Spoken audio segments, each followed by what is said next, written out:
Video में हम लोग डिस्कस करेंगे बैंकर्स एल्गोरिथम। ये बैंकर्स एल्गोरिथम मेनली यूज किया जाता है डेडलॉक अवॉइडेंस के लिए। डेडलॉक अवॉइडेंस मींस यहाँ पे यदि डेडलॉक होगा तो उसको अवॉइड किया जाएगा।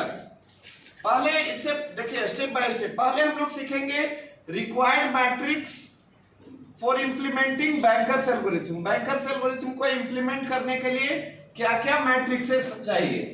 उसके बाद हम लोग सीखेंगे how to calculate need matrix, remaining need. यहाँ पे देखिए एंड उसके बाद हम लोग सीखेंगे सेट सीक्वेंस बनाना। तो पहले आप लोग को बताते हैं बैंकर्स एल्गोरिथम को इंप्लीमेंट करने के लिए क्या क्या मैट्रिक्सेस चाहिए। देखिए तो ये सब सारा क्वेश्चन में दिया हुआ होगा। ये आपका प्रोसेस है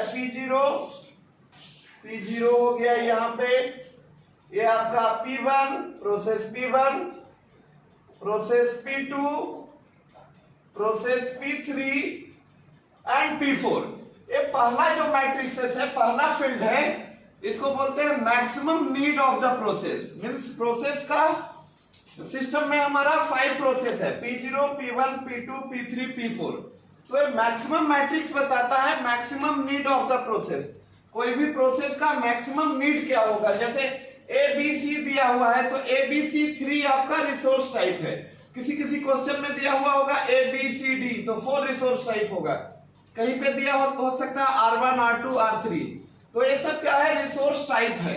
ABC, A हो सकता है प्रिंटर हो सकता है, B हो सकता है प्लॉटर हो सकता है, C स्कैनर हो सकता है। ये P0 के सामने दिया हुआ है 753। इसका मतलब ये हुआ कि प्रोसेस P0 का जो मैक्सिमम नीड है, A रिसोर्स 7 चाहिए, B का 5 चाहिए, C का 3 चाहिए। उसी तरीके से P1 को A का 3 चाहिए, B का 2 चाहिए, C का 2 इंस्टांस। जैसे ऑलरेडी आपको बताए थे रिसोर्स एलोकेशन में नंबर ऑफ डॉट जो होता था वो रिप्रेजेंट करता था instance of resource. Instance of resource means number of resource. उसी तरीके से P2 में है 9, मतलब A का 9 इंस्टांस चाहिए, B का कोई इंस्टांस नहीं चाहिए P2 को, C का 2 इंस्टांस चाहिए, P3 को में है आपका 222, मतलब A का 2, B का 2 एंड C का भी 2 इंस्टांस चाहिए। P4 का है 433, मतलब A का 4 इंस्टांस, B का 3 एंड C का 3। तो ये पहला मैट्रिक्स हुआ maximum need of the process.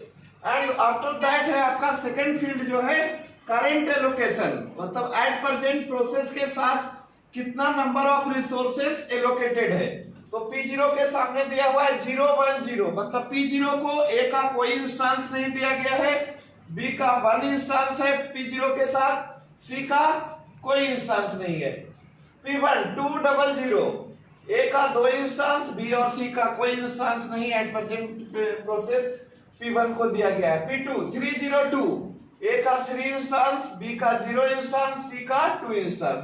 P3 211, आपका A का 2 इंस्टांस, B का 1 इंस्टांस, C का 1 इंस्टांस। P4 002, A का 0 इंस्टांस, B का 0, C का ओनली 2 इंस्टांस एट प्रेजेंट दिया गया है P4 को।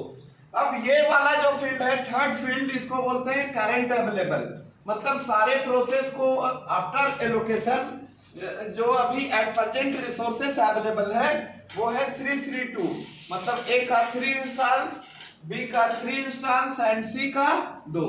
ये ऐसा नहीं P0 के सामने लिखे हैं तो ऐसा नहीं है P0 के लिए है।